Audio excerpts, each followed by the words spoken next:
I am very, very grateful that you're here today. And I hope that the next 2 hours gives you an opportunity to tell us, the educators in the room, what it is you think, what it is that you believe in, and what it is that you need.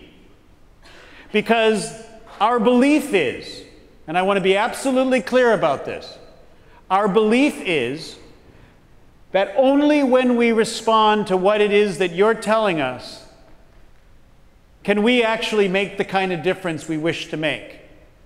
Let me start by saying this. Everywhere you go, I saw it in the front hallway here, we talk about all students achieving their full potential. We say that all the time. And I want to be sure that that statement is not just on a poster. I want to be sure that in every one of our schools, 115 of them, but this particular process that we've been doing this week, this is the third of 3, have invited over 500 students from all 18 secondary schools. And we've engaged in the same kind of process in each and every one of those places, this being, as I said, our third. And there's a couple of reasons for why we're doing this, and let me put them right on the table.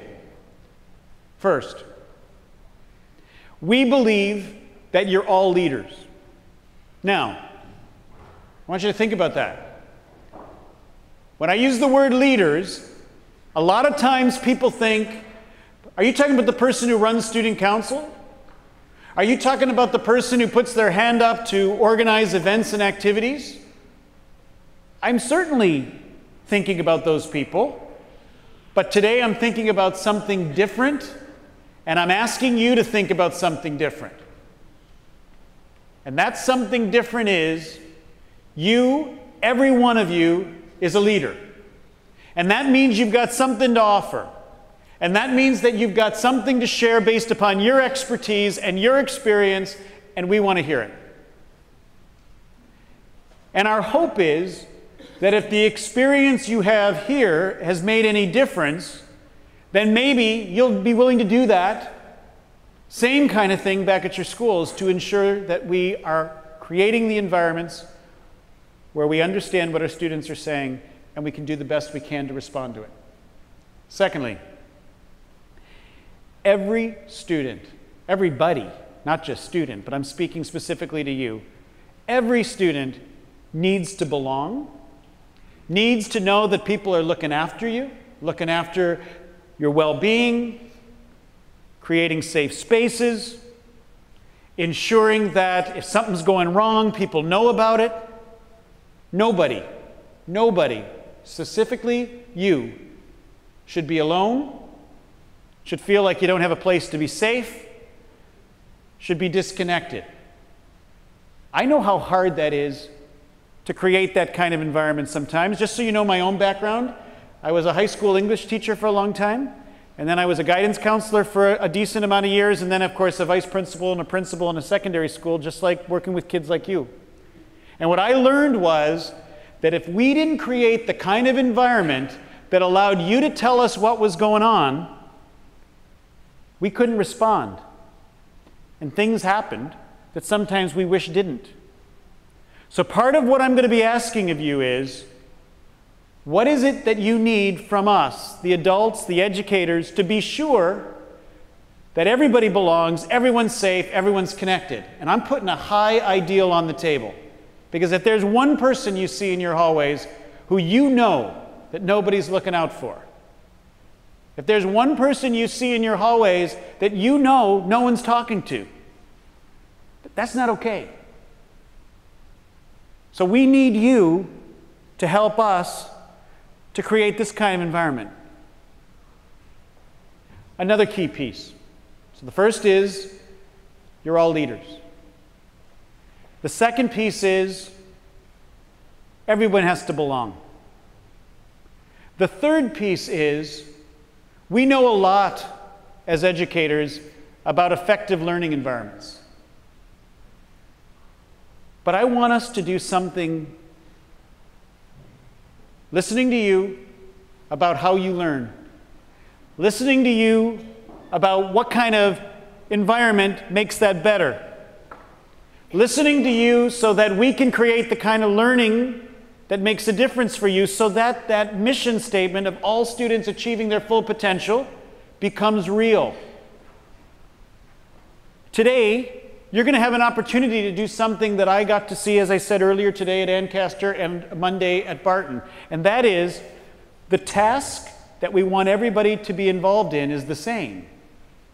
But you're going to hear very quickly that how you communicate, what you communicate, different forums that you can use, writing some things, talking, using technology, all of those choices are going to be open to you, because what's important is that we get your insight. How we get your insight doesn't need to be the same. And we also know that about how you learn.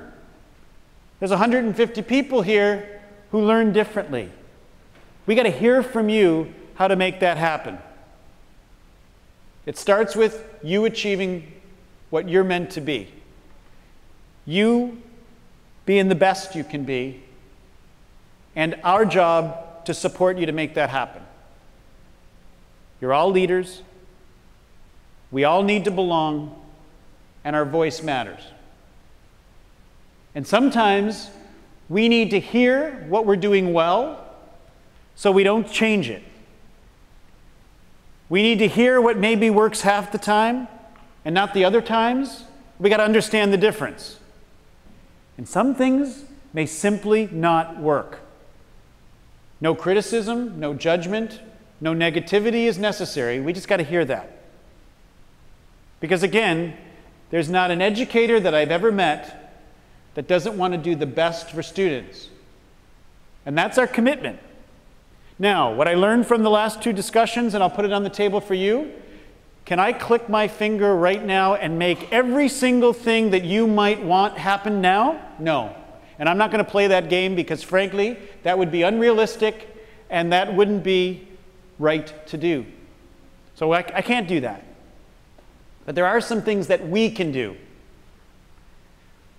By listening to you, and I said 500 students across our board this week, by determining some key themes that you tell us need to be discussed, and by bringing that back to you and saying, did we hear you correctly?